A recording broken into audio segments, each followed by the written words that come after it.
by Swag Boy MP for 2008.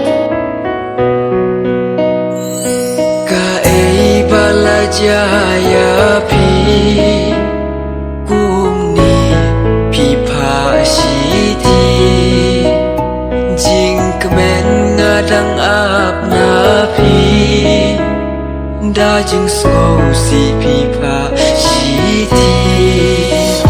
jing shi sha nga kwa tiep ba le kum ne pi long yet ngas ngo si